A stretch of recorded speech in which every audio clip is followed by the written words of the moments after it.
आप सभी का स्वागत है हमारे YouTube चैनल एनडी मोटिवेशन में। मैं नीलिमा आज आप लोगों को गिद्धों की झुंड की कहानी सुनाने जा रही हूँ। एक बार गिद्धों का झुंड उड़ता उड़ता एक टापू पर जाके पहुंचा।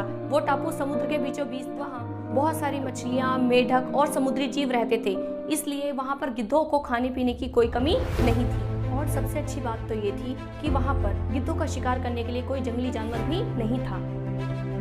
गिद्ध वहाँ बहुत खुश थे क्योंकि उन्होंने इतना आराम का जीवन पहली बार देखा। उस झुंड में अधिकतर गिद्ध जवान और युवा थे। वो सोचने लगे कि अब हम जिंदगी भर इसी टापू पर रहेंगे। लेकिन इन सभी के बीच एक बूढ़ा गिद्ध रहता था।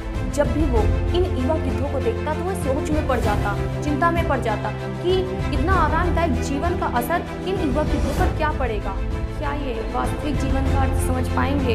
यहाँ इन्हें किसी प्रकार की चुनौती का सामना नहीं करना पड़ रहा है। ऐसे में जब कभी इनके ऊपर कोई मुसीबत आ खड़ी होगी तो उसका सामना ये कैसे कर पाएंगे? बहुत सोचने के बाद बूढ़े गिद्ध ने एक दिन सभी गिद्धों की सभा बुलाई और उसने अपनी चिंता जताते हुए बोला कि इस टापू पे रहते रहते हमें बहुत दिन हो चुके हैं। क्यों ना अब हम उसी जंगल में वापस चलें जहाँ से हम आए थे। यहाँ हम बिना चुनौती का जीवन जी रहे हैं। ऐसे में हम कभी भी मुसीबत के लिए तैयार नहीं हो पाएंगे।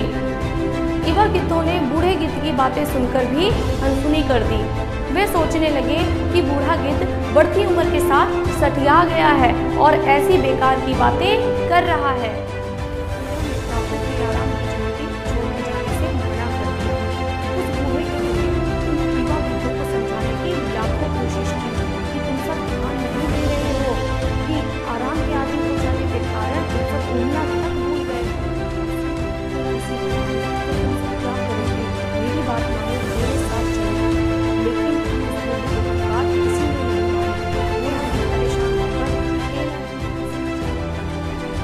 कुछ दिन बीते, बूढ़े गिद्ध ने टापू पे गए गिद्धों की खोज खबर लेने की सोची। वह उड़ता उड़ता उस टापू पे जाके पहुंचा।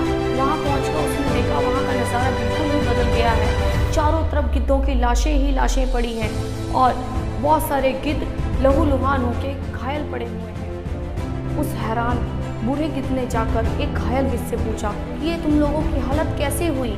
उस घायल गिद्ध ने बताया कि आपके यहाँ से जाने के बाद हम लोग बहुत आराम का जीवन जी रहे थे, लेकिन एक दिन एक जहाज़ यहाँ आया और उस जहाज़ से यहाँ पर कुछ चीते छोड़ दिए। शुरू में तो इन चीतों ने हमें कुछ नहीं किया, लेकिन जैसे जैसे उन्हें यह आभास हुआ कि हम उड़ना तक भूल चुके हैं, हमारे नाखून व पंजे इतने कमज़ोर हो चुके हैं कि किसी पे आक्रमण करना तो दूर, हम खुद की रक्षा तक नहीं कर सकते, तो उन्होंने हमें एक एक कर मार के खाना शुरू कर दिया। उनके ही कारण हमारा ये हाल हुआ है। शायद आपकी बात ना मानने का यही फल हमें मिला है। हमें इस कहानी से ये शिक्षा मिलती है कि अक्सर कंफर्ट जोन में जाने के बाद उससे बाहर आ पाना बहुत ही मुश्किल होता है। इसलिए जब भी हम पे कोई मुसीबत या चुनौती आती है हमारे सामने, तो उसका सामना कर पाना हमारे लिए आसान नहीं होता। इसलिए कभी भी कंफर्ट जोन में जाके हमें ज़्यादा खुश होने की ज़रूरत नहीं है। हमेशा चुनौती के लिए और मुसीबत के लिए तैयार रहना चाहिए।